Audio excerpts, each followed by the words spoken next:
Very good morning friends. तो आज हम बात करने वाले हैं कि किस तरह से प्रेगनेंसी में ड्रग्स का यूज किया जाता है। मींस जो डॉक्टर है वो कैसे प्रिस्क्राइब करता है कि प्रेग्नेंट लेडी को कौन सी मेडिसिन देनी है, या आप खुद कोई प्रेग्नेंट है घर में, उसके लिए आप मेडिसिन लेने जाते हैं केमिस्ट के पास, तो वो किस तरह से देखता है कि इसको प्रेग्नेंट लेडी के लिए ये पेन किलर है, ये एंटीबायोटिक है, उसको कितना याद रहता है, कैसे याद रहता है। आज हम उसके बारे में देखेंगे कि किस तरह से वो एक क्लासिफिकेशन बनी हुई है। तो ड्रग्स इन प्रेगनेंसी, जो ड्रग्स हैं वो प्रेगनेंसी में कैसे दी जाती हैं। तो सबसे इंपॉर्टेंट मैं आपको बता दूं, एक क्लासिफिकेशन है कि जब भी कोई प्रेग्नेंट वुमन है, वो मेडिसिन, कुछ कोई भी प्रॉब्लम है उसे, वो मेडिसिन कंज्यूम कर रही है, तो उससे पहले, कंज्यूम करने से पहले उसको चेक कर लेना चाहिए कि ये ड्रग कौन सी कैटेगरी की है, फिटस के लिए हार्मफुल है, नहीं है, रिस्क पोटेंशियल कितना है, तो वो उसके लिए ये कैटेगरी है। तो सबसे पहले चार हमारे पास ये कैटेगरी है, ए बी सी डी, और लास्ट में जो आती है पांचवी कैटेगरी वो एक्स है। एक्स से आप समझ गए होंगे कि ज्यादा पोटेंशियल है, नहीं लेना होगा प्रेग्नेंट में, क्योंकि एक्स का मतलब हम एज एन वार्निंग साइन की तरह लेते हैं। तो ए बी सी डी और आपकी एक्स, ये कैटेगरीज हैं, इसमें डिवाइडेड है ड्रग्स। सबसे पहले जो कैटेगरी है वो आपकी ए कैटेगरी है, जिसे हम कहते हैं नो रिस्क कैटेगरी। इसे नो रिस्क कैटेगरी इसलिए कहा जाता है क्योंकि किसी भी मेडिसिन को लेकर, किसी भी ड्रग को लेकर जो स्टडीज की जाती हैं, वो दो स्टडीज होती हैं मेनली, एनिमल्स पे या फिर ह्यूमंस पे। एनिमल्स में आप देखेंगे बहुत सारे एनिमल्स इंक्लूडेड हैं जहां पर स्टडीज की जाती है। आप रैट्स में देखते हैं, माइस में देखते हैं, मंकी है, रैबिट है, हैमस्टर है, तो बहुत सारे आपके एनिमल्स है जिन पर स्टडी की जाती है। और प्रेग्नेंट वुमेन के लिए स्पेसिफिक एनिमल्स यूज होते हैं कि उनकी स्टडीज के लिए क्या हम एनिमल्स का यूज कर सकते हैं, कौन से एनिमल्स का यूज कर सकते हैं। तो ए कैटेगरी आपकी नो रिस्क कैटेगरी, यानी इसको जो है प्रेग्नेंट वुमेन जो है कंज्यूम कर सकती है, इस मेडिसिन को ले सकती है। तो सबसे पहले, have failed to demonstrate a risk to the fetus. ना ही एनिमल स्टडीज में, ना ही ह्यूमन स्टडीज में। और जो ह्यूमन स्टडीज होती है, मैं आपको बता दूं, वो प्रेग्नेंट वुमेन्स पे ही होती हैं। जो कैटेगरीज हम पढ़ रहे हैं यहाँ पर, उनका जो डेटा हमारे पास आया वो प्रेग्नेंट वुमन पर ही स्टडी करके आया है। अगर यहाँ पर लिखा है ह्यूमन स्टडी, तो इसका मतलब नहीं है कि उन्हें जो है मेल्स पर स्टडी किया गया है। उसके लिए जो नॉर्मल ड्रग आपकी फेजेस होते हैं वो है, लेकिन प्रेग्नेंट के लिए उन्हें प्रेग्नेंट लेडीज पर ही स्टडी किया गया है, स्पेसिफिकली केस में ये होता है। तो यहाँ पर ह्यूमन स्टडीज में भी कोई रिस्क नहीं है, एनिमल्स में भी कोई रिस्क नहीं है, इसलिए इस कैटेगरी को जो हम कहते हैं नो रिस्क कैटेगरी कहते हैं। इसमें आपकी कॉमन ड्रग्स आती हैं, आपके मल्टीविटामिन आ गए, या आपकी जो ड्रग्स दी जाती हैं एचबी को बढ़ाने के लिए, जैसे फॉलिक एसिड हो गया, आपका विटामिन बी 12 हो गया, इस तरह से जो आपकी ड्रग्स हैं वो नॉर्मली कंज्यूम करती हैं लेडीज प्रेगनेंसी में। आप देखेंगे thiamine, folic acid, pyridoxine, vitamin B 6, dextromethorphan. या आपका कई बार अगर किसी प्रेग्नेंट लेडी को जो है खांसी वगैरह है, सूखी खांसी जिसे कहते हैं, तो उसमें डेक्स्ट्रोमोर्फन दिया जाता है।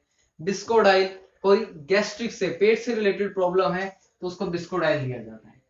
नॉर्मली भी हम कंज्यूम करते हैं, मेल्स भी कंज्यूम करते हैं, फीमेल्स भी कंज्यूम करते हैं, लेकिन प्रेगनेंसी में ये सेफ है इसलिए रखा है। मैं हर एक ड्रग का नाम नहीं लिख सकता हूं यहाँ पर, क्योंकि बहुत लंबी लिस्ट है, बहुत सारी ड्रग्स है, ये आपको खुद एक सेफ्टी के लिए चेक करना होता है।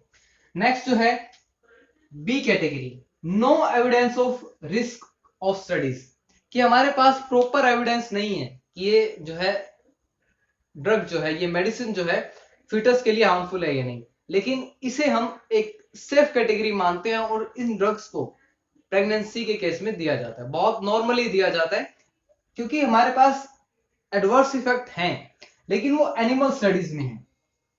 लेकिन जब इसे स्टडी किया गया प्रेग्नेंट वुमेन पर, या मैं कहूँ ह्यूमंस पर, तो वहां पर कोई इफेक्ट नहीं है, इसलिए इसे नॉर्मली जो है दिया जाता है प्रेग्नेंट वुमेन में। इसमें आपकी बहुत सारी एंटीबायोटिक्स इंक्लूड है, अमोक्सिसिलिन है, एम्पिसिलिन है, जितनी भी आपकी एंटीबायोटिक हैं, सिफालोस्पोरिन में आप देखेंगे ऑलमोस्ट सभी एंटीबायोटिक्स इंक्लूड हैं। एक इंपॉर्टेंट ड्रग जो नॉर्मली पैरासिटामोल, कि सेफ है या नहीं है, तो इसलिए पैरासिटामोल दे दी जाती है प्रेग्नेंट वुमेन को, क्योंकि ये जो है प्रेग्नेंट वुमेन्स पर जब स्टडीज की गई, ह्यूमंस की स्टडी की गई, तो वहां पर कोई साइड इफेक्ट नहीं आया। तो पैरासीटामोल दी जाती है, 500 में आती है, 650 mg में आती है, तो वो दे दी जाती है। जीआईटी से रिलेटेड ड्रग्स, यहाँ पर जीआईटी से रिलेटेड ड्रग्स काफी लंबी है, लेकिन हर जीआईटी के लिए जो ड्रग है वो नहीं दी जाती है। बहुत आपकी लिमिटेड ड्रग्स है जो प्रेग्नेंट वुमेन को दी जाती है जब उन्हें जीआईटी से रिलेटेड कोई प्रॉब्लम होती है। ये एक इंपॉर्टेंट कॉन्सेप्ट है। पेन किलर में भी आपका ऐसे ही है, कुछ पेन किलर्स दी जाती है। फॉर एग्जांपल आपका आइबुप्रोफेन है, वो कॉमनली दी जाती है, इंडोमेथासिन दे दिया जाता है। तो ये आपकी जो है पेन किलर्स है कुछ जो आपको दी जाती है। यहाँ पर अगर आप पेन किलर्स में सोचे कि ऑपोइड्स दिए जाएंगे, या मैं कहूँ जो ऑपोइड्स जो आपके होते हैं, कोकेन वगैरह जो भी आपकी नार्कोटिक होता है, वो अगर दिए जाएंगे, हीरोइन वगैरह, तो वो ऐसा कुछ भी नहीं है। उन पेन किलर्स का यूज नहीं है, सिंपल नसेड्स का यूज है, नॉन स्टेरॉइडल का। तो ये आपका पेन किलर्स में आता है, क्योंकि पेन रहता है प्रेगनेंसी के टाइम पर, तो उस टाइम पर आपको कैटेगरी चेक कर लेनी चाहिए।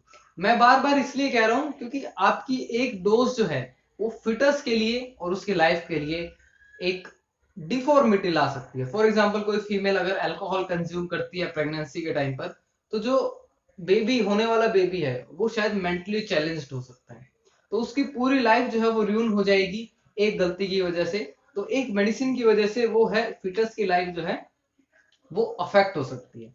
नेक्स्ट कैटेगरी सी पे जब हम आते हैं, risk cannot be ruled out, कि हम ऐसा नहीं मान सकते हैं कि रिस्क नहीं है। रिस्क जरूर है, लेकिन हमारे पास प्रॉपर स्टडीज हमने नहीं करी है। एनिमल्स में एडवर्स इफेक्ट है, लेकिन ह्यूमन स्टडीज जो है उस ड्रग्स को लेकर प्रॉपर नहीं हुई है। यानी यहाँ पर जो है रिस्क है ड्रग्स देने का, वैसे दिया नहीं जाता, इन्हें अवॉइड किया जाता है। मॉर्फिन, कोडीन, एट्रोपिन, एड्रेनलिन, ये ड्रग्स जो हैं आपकी रिस्क हो सकता है, हम बिल्कुल ही छोड़कर नहीं चल सकते हैं। इन दोनों केस को हम एज एन सेफ्टी के लिए पूरा सेफ्टी मान सकते हैं, लेकिन सी के बाद आपका बिल्कुल जो रिस्क पोटेंशियल है वो स्टार्ट हो जाता है, क्योंकि हमारे पास प्रॉपर स्टडीज नहीं है, एनिमल्स में है, ह्यूमंस में नहीं है। तो risk cannot be ruled out, ये आपकी सी कैटेगरी होती है। मॉर्फिन, कोडीन, एट्रोपिन, एड्रेनलिन, और भी ड्रग है आइसोप्रिनलिन वगैरह, तो ये आपकी सी कैटेगरी में आती है। डी में क्या आता है, पॉजिटिव एविडेंस ऑफ रिस्क, यहां पर रिस्क पोटेंशियल आपका हाई है। अब हमें पता है कि ये जो ड्रग्स हैं फीटस के लिए बहुत ज्यादा हार्मफुल होने वाली हैं, कोई डिफॉर्मिटीज आ सकती है, लेकिन अगर लाइफ थ्रेटनिंग कंडीशन है मदर के साथ, कई बार मूवीज में देखते हैं मदर को बचाना है या बच्चे को बचाना है, तो इस तरह से सीन्स दिखाए जाते हैं, तो वहां पर वो इस मेडिकेशन का भी केस हो सकता है, मेडिसिन का भी केस हो सकता है। तो लाइफ थ्रेटनिंग कंडीशन में दे दी जाती है ये ड्रग, हालांकि हमें पता है कि फिटस पे बहुत ज्यादा हार्मफुल इफेक्ट होने वाला है, रिस्क है, लेकिन दे दी जाती है। वेल कंट्रोल्ड स्टडीज होता है हमारे पास, एनिमल और ह्यूमन का दोनों का बराबर डेटा होता है कि यहाँ पर पूरा ही आपका रिस्क पोटेंशियल है। तो ये लाइफ थ्रेटनिंग कंडीशंस में मदर को बचाने के लिए स्पेशली दी जाती है। ड्रग्स आपकी एस्पिरिन, अगर आप एस्पिरिन का यूज देखें तो हम एज एन पेन किलर भी करते हैं, एनाल्जेसिक की तरह भी करते हैं, तो यहाँ पर पेन किलर में आपका एस्पिरिन इंक्लूड नहीं हुआ। इसलिए यहाँ पर क्रॉस चेक करना जरूरी है कि डॉक्टर ने, केमिस्ट ने या किसी और ने भी सुजेस्ट किया है। इंडिया में बहुत होता है कि लोग बता देते हैं कि ये दवाई ले लो, ये दवाई ले लो, तो उसकी रिस्क कैटेगरी को चेक करना आप इंटरनेट से आराम से कर सकते हैं कि ये किस कैटेगरी के अंदर ड्रग आ रही है, वो जरूरी है। तो एस्प्रिन आप देखेंगे, फेनेटोइन, वॉलप्रेट, लोराजिपाम, अगर किसी को दौरे पड़ते हैं, किसी मदर को एपिलेप्टिक का कोई केस है, एपिलेप्सी का केस है, तो वहां पर ये ड्रग्स जरूरी है देनी उन्हें, लेकिन फिटस के लिए हार्मफुल है क्योंकि लाइफ थ्रेटनिंग कंडीशन हो जाती है। तो एस्प्रिन, फेनेटोइन, वाल्पोरेट, लोराजिपाम, तो ये ड्रग्स आपकी जरूरी हैं। जितनी भी आपकी ये साइकोटिक ड्रग्स है ऑलमोस्ट आपकी हार्मफुल होती हैं फिटस के लिए। Next, x category of drug, contraindicated in pregnancy, ये प्रेगनेंसी में बिल्कुल भी नहीं यूज होता है। इसमें कौन सी आपकी ड्रग आएंगी, स्पेशली जो ड्रग्स इसमें आती है वो आपकी हार्मोनल आती है।